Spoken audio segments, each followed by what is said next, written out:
Okay, hello, everybody. Hopefully you're with us. Welcome to this LinkedIn Live hosted talk, hosted by Skout PR. I'm Rob, I'm the MD of Skout, and joined by two great panelists here today who are going to talk us through our topic of the day, which is, should AI be part of B2B marketing and how to get the recipe right? I think the one thing we can probably all agree on is it's been a busy 6 months or so since we saw the emergence of ChatGPT and everything that's kind of followed since in terms of noise about AI. I think what's quite interesting is we've been using AI tools prior to that and probably didn't actually even realize they were AI tools at the time, but it's kind of obviously woken us all up, and hopefully the same for you guys out there. We're obviously running for 30 minutes. It's going to be a busy 30 minutes, so I'm going to keep the pace going quite swiftly. Hence, I'm going to stop talking now before I just end up talking for 30 minutes. So I'm going to hand straight over to our two panelists and ask them to introduce themselves. So panelists, in 1 minute each, you have to tell me who you are, what you do, and why you love and loathe generative AI. So Claire, you go first. Oh, sorry, Simon, you go first on this one. Cool, I'm easy. Can I use AI for this? No, I won't. So I'm Simon. I'm the founder of Curated Digital. We're a digital marketing consultancy. Been in this industry 20 years. I've been doing B2B for 20 years, going back to my time at Google in the very, very early days. And AI has been the single most brilliant thing that's changed my life and increased my productivity tenfold. I don't know if it's how my brain's wired, but I just love it as a productivity tool, and its applications have just saved me so much time. So I just absolutely have kind of fallen in love with it. I mean, I suppose one thing I do loathe about it is how much AI. There's this AI marketplace that's kind of appeared out of nowhere. People are building tools on the back of AI, and there's so many of them now. Some of them aren't very good, and some of them are brilliant. So the challenge is kind of finding out, and we'll talk about this later, I think, in one of the later sections about tools. But that's the one thing that, if I could loathe anything about AI, that would be it. But otherwise, I love it. Trying to loathe something, yeah, definitely. Yeah. Claire, over to you. Yeah, hi, I'm Claire. I'm a director here at Skout, working alongside Rob. Lots of different responsibilities, but have a passion for tech and always have done. It's kind of followed me around for the last kind of 25 plus years. But I've never really seen a piece of tech move quite so quickly as this one is. And I think that's where my interest has come from. My loves and loathes are quite similar, actually. My loathe is that it doesn't always live up to hype. There's nothing worse than thinking you just found the perfect tool and it's going to change your world. And then you get in and you start playing with it and you're thinking, this is awful. And I think we're obviously hitting that kind of hype part of the bell curve, really, that everyone keeps talking about. And I think that's definitely true. But actually, my love is the bit that's going to come from that as we hit kind of downward turn, which is it's going to be some really just amazing tools out there that are really going to change the world. You know, I read something yesterday about using AI now to track radiologists' eyes movements. So when they're looking for breast cancer tumours, they can a normal qualified doctor can do that because they can track the same eyeball. So it's that kind of possibilities that just makes me love it so much. Absolutely. Well, I think that, the one thing is it's not going away. So embracing it is definitely part of the future. But I don't want to reveal anything too soon.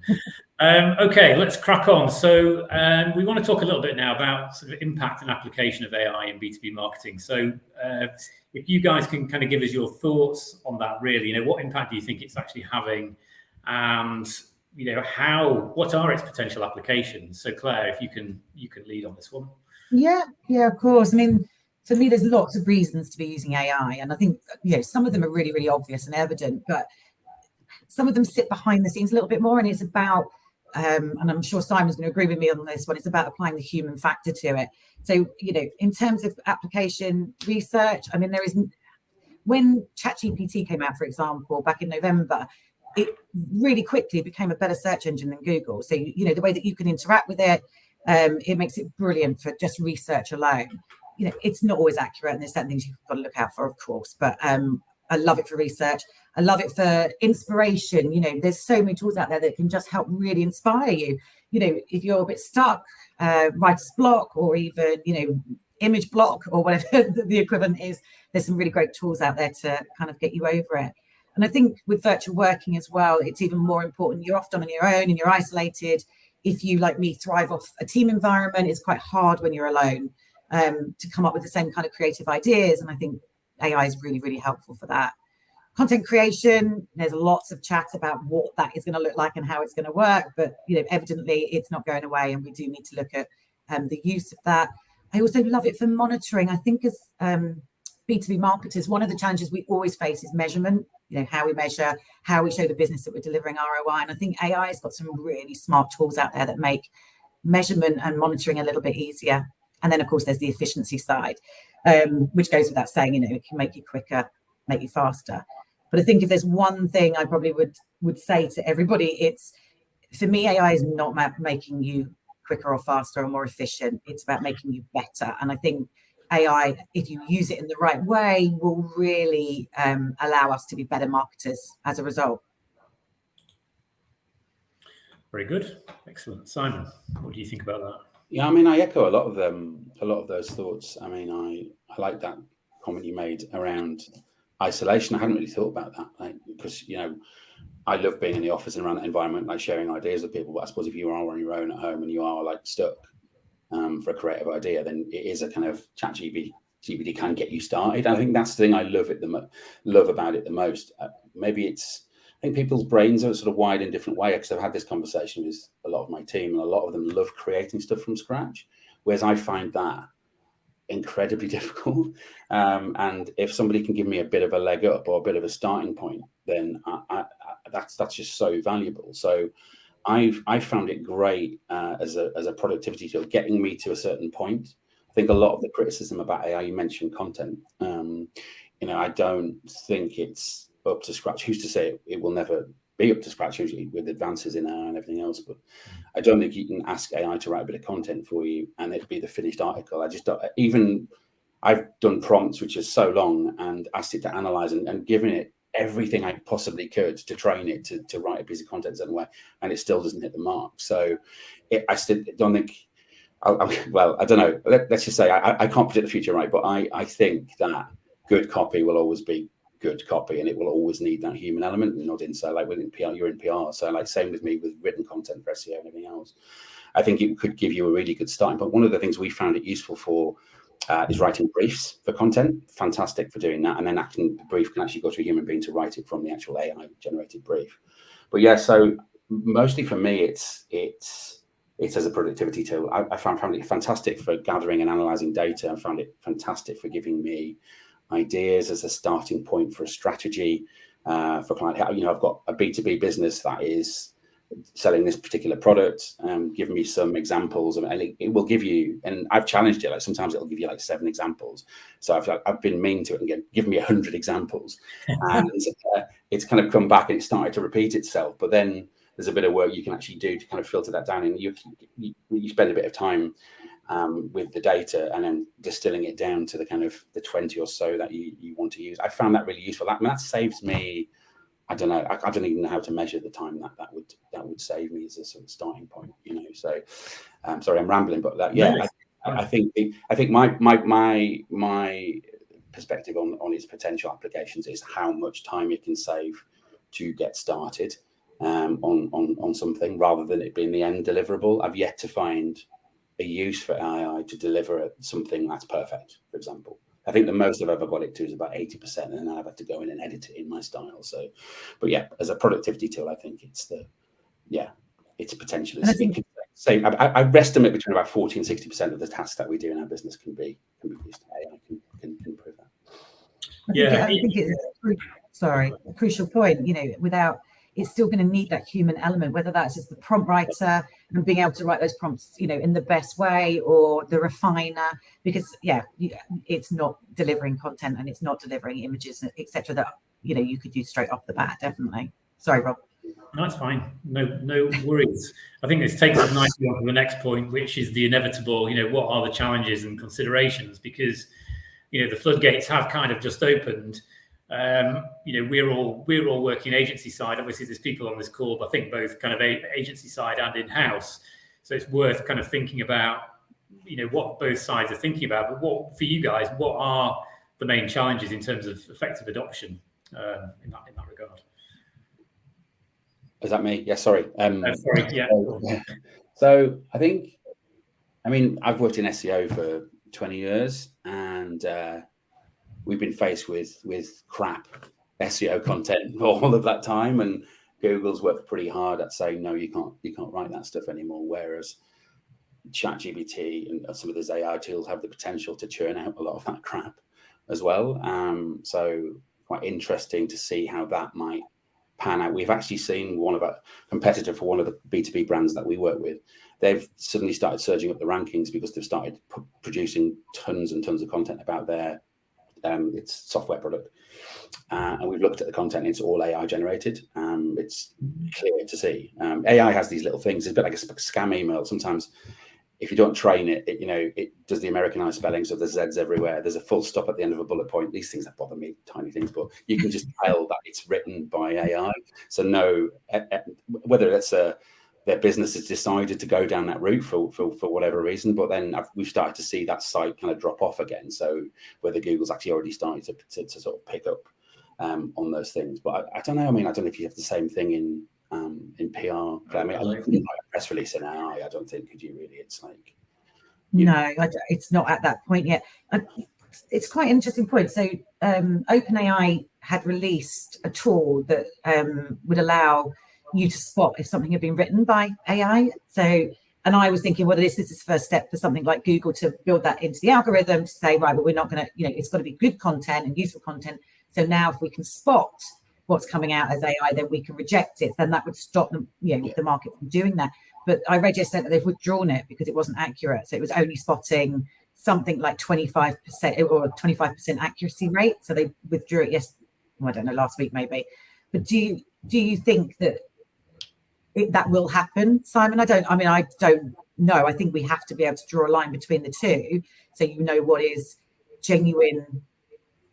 Well, I suppose it all depends on the advancement of technology and how good it becomes. Because if it's, this appeared, I don't know when you first started using it, but I started using it over Christmas. I was like, wow, this is amazing. It's like, where's this come from? Because I didn't know about it until then. And it turns out I was an early adopter of it and started using it I was testing. I was using it to write code and JavaScript code and stuff like that. And it was doing a really good job. And then I realized it's sort of the applications. But I don't know. I mean, it's advancing at such a rate, isn't it? Like, who's to say that it wouldn't be able to produce something? Because I think a lot of how people are using ChatGPT, those that have experience with it, a lot of it is in the prompt. I've seen some unbelievable prompts, and I'm happy to share them, if there's a share follow up on this and everything else. But some of the prompts are so detailed, they can produce something that is, really good. It's still AI, and you still need to edit it, but it's still, it's so good.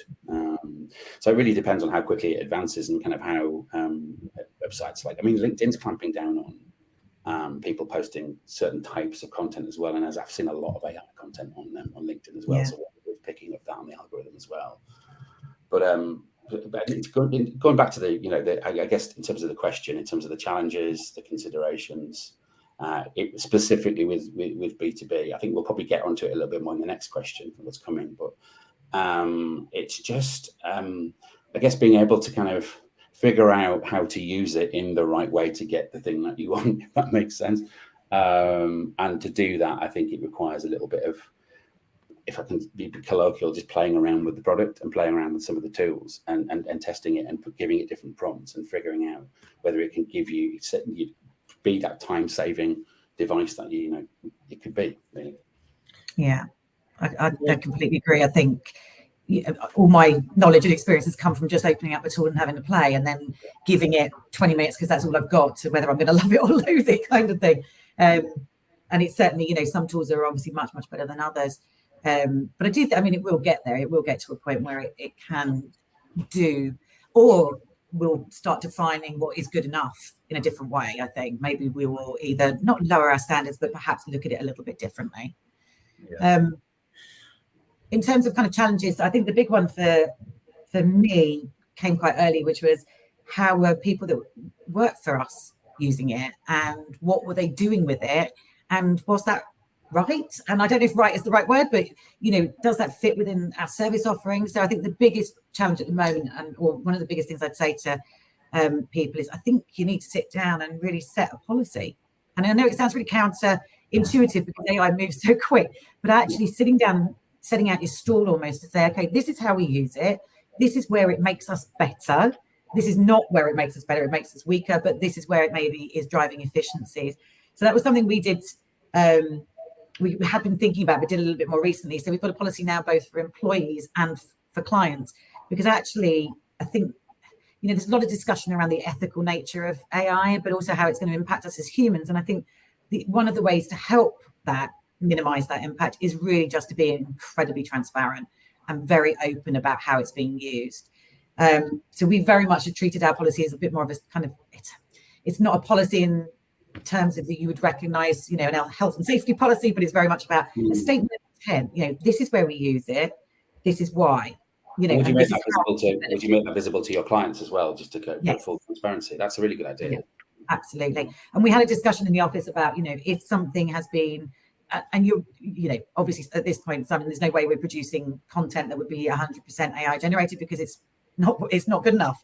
But, to turn around and say, yes, we've used it for research, for example, or, absolutely, I think being open and honest and transparent is going to be absolutely key. In terms of kind of things to include in the policy, we looked at things like, and we've had to kind of start looking at the legal ramifications and contractual ramifications of it. So things like, data security, for example, we all sign NDAs with our clients when we first start working with them. Running client data through ChatGPT is not secure. So it's things like that you have to be really aware of. Obviously things like, the ethical use, but, bias as well, its ability, some of the AIs, it's not just ChatGPT that has a bias, but some of the image ones, all those things you've got to be really, really careful of. So making sure that you've covered off things like, learning and development bias, transparency, all those compliance, I think are all going to be really, really critical and really important for anybody that's using them as tools in the future. Cool. Yeah, I think that all makes total sense. You've got to be upfront and transparent about what you're doing with it, especially I think for agencies like us, it's very, very important to make sure we're doing that and it's clear, especially in this kind of phase where nobody really knows what's being done, what people are using, and how it's going to evolve in the future. Okay, moving on. We're now going to talk a bit about use examples. So not specific, we're going to come on to specific tools in a bit, so don't dive straight into that, but it's more about how have you used it? What kind of scenarios have you used it in? I mean, you've touched on a couple already, but or how, what other scenarios have you seen other people using it in the kind of the B2B space? So, Simon. Is it me? Yes, cool. Yeah. So one of the things specific that I found it amazing for B2B. So most of my work in B2B has been around lead generation, and as historically, that's kind of what my niche is, if I have a niche. And a lot of chat over the last sort of, I'd say 12 to 18 months, and certainly talking to LinkedIn and being a LinkedIn partner as well, they've talked to us a lot about how the best B2B brands that are out there are talking more to their customers rather than pushing their products and services. So nodding. So hopefully it's a thing it's a thing. And in order to do that, we've been trying to think about ways in which we can do it. And I'm a big fan of my CSO Dave is a marketing, an old school marketer, if you like. So he likes all of the frameworks, without kind of wanting to bamboozle you with marketing frameworks. We haven't got enough time today, but there is a framework that we've adopted within Curated, which is called Jobs to be Done. And if you don't know about Jobs to be Done, I would recommend looking it up. But it's all about kind of what you would use the thing for, or how that product or service helps you in your brand or whatever. And we found that applies really, really well to B2B brands. So like where you maybe sell a bit of software for a particular industry, it has numerous use cases, right? When you're trying to think of use cases or jobs to be done, you're literally thinking, oh, who could use this? Then there's this tool called ChatGPT, and you can ask it, what are the jobs to be done for this particular tool within this particular industry? And it can rattle them off. And I found that immense. I found that, again, this is not a final, product, but it can list you 10 ways that this SaaS product would be relevant to the medical industry, and it can give you what those jobs to be done are. And then from there, you can say, well, can you put that into a table for me? And can you, for each jobs to be done, can you give me some PPC ad copy, some LinkedIn ad copy, some content ideas, some scenarios, and suddenly within about half an hour, you could probably have a huge big table of why people might want to use this particular product in their specific industry, and a starting point for some ad copy and some copy. And I found that I've presented that to some clients, and they've been, wow, this is exactly what we need. So obviously it needs some editing, because often you've got to train the AI tool to write PPC ad copy for a start. So it doesn't always do a good job of that. So, but just to even give you a starting point of like, right, this is how we're going to change the messaging within your Google and LinkedIn ad copy for this particular product and make it more about the customer rather than pushing the product and service. It's been an unbelievable game changer. That's the real difference that we're seeing with the B2B brands that we're working with. Cool, excellent. Yeah, I can see the value of that. Absolutely. I mean, we do something similar with kind of audience messaging when we're thinking about pitching to new clients, and certainly with the clients that we already have as well, and being able to just, characteristics and likes and dislikes, it's able to put it all into the same place, which is really useful. It's no different than the desk research that you would normally do anyway. So you would always start in Google to get a feel of who that, that end target or that customer is. And I think it's just really good for it's just like there's a load of marketing theory out there which I find quite heavy, like McKinsey stuff. If you read it, it makes sense once you've read it, but like actually applying it, I think, is really hard. But then that's from a traditional marketing background. But ChatGPT, it understands the framework, or you can make it understand the framework, and then you get to apply that framework to something, and then you've kind of used the framework. And I just think that's been really, really amazing. Sorry. No, definitely. I think from our perspective, obviously we come at it from a PR perspective.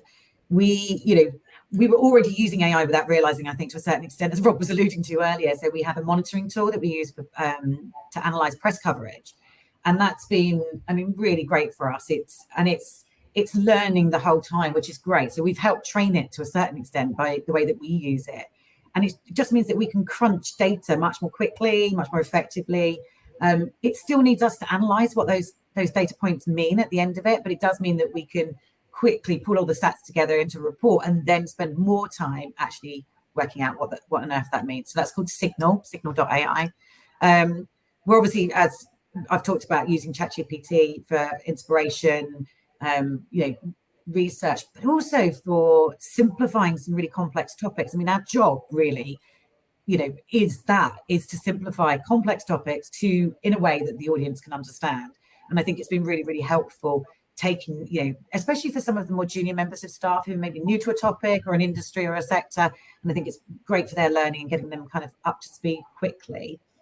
The one thing that I would recommend using it for as well, particularly when I'm talking about ChatGPT here, is to test messaging. And I think it's really clever for that. So there is so much content out there. People are writing thought leadership content as they, and well, that's a whole other discussion about whether that is or not. But they're writing it left, right, and centre. Actually, what you can do is upload your copy that you've written, your content that you've written, and ask ChatGPT to pull out your top 3 messages. Have you got it right? Have you got across the message that you're trying to convey in such a way that the audience still wants to read it, but also, and engage with it, but also that gets the messages that our clients want to get across? And it's great for that. It can literally summarize what you've written and tell you what those messages are. And if you've missed the mark, you can go back and make those edits. I think that's really, a really clever way of using it. We're also using it, we've started to play with using it for generating images, and not in the way that you probably think. So lots of people, we're not designers, we use the professionals for that. We know that is a job that needs to stay, within the professional space. But what it's really useful for is actually when we're trying to explain to a client a concept or a creative idea that we've come up with, actually often using an AI visual tool allows us just to very, very quickly kind of say something like this is what we kind of mean, because it's very hard. A picture paints 1,000 words. It's sometimes quite hard verbally or with words to get that across to clients what it is that we're trying to pitch in almost. So I think, probably they're our main ones. Inspiration, I think Simon and I are on the same page on that one. It's just sometimes you don't know where to start, and it's a really good place to help you take the next step, take the first step into whatever it is that you're trying to do. Cool. Yeah, great.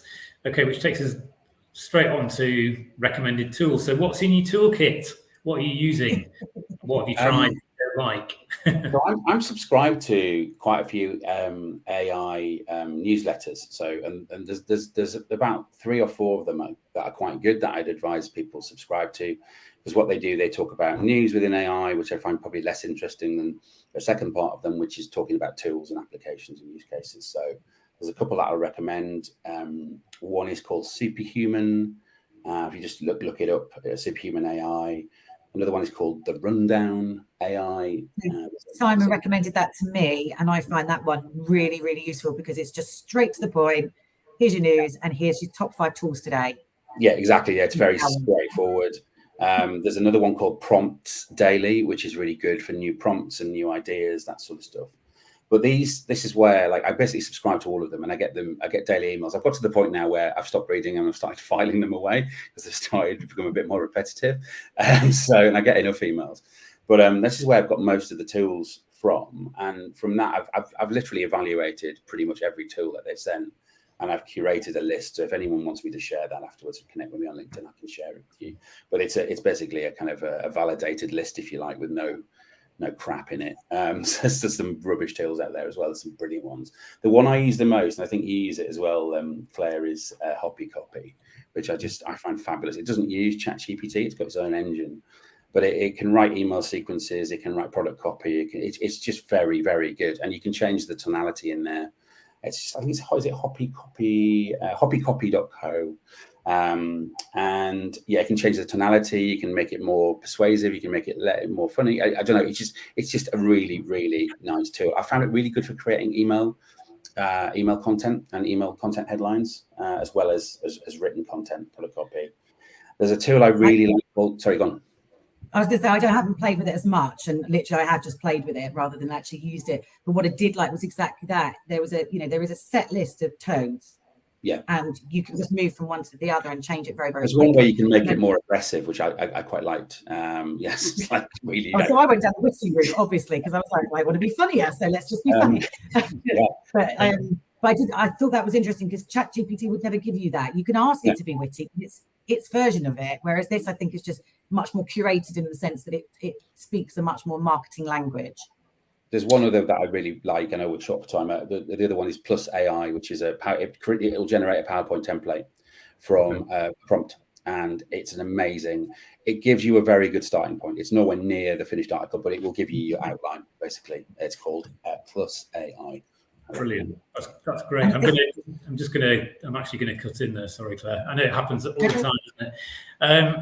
We've got 2 minutes left. Barney has asked a couple of questions that I think are probably quite hot for us to spend the last couple of minutes on, which well, they relate, but basically the question is how are agencies going to add value in the future if clients are going to be able to do all of this stuff themselves? I'm sure this has been on our agendas a little bit. So Claire, maybe if I can ask you to give me your thoughts. Yeah, absolutely. So it is a great question. I did a presentation to lots of agency heads about 3 months ago on AI, and the last slide was, are we all out of a job? Because that's the big question, can clients do this themselves?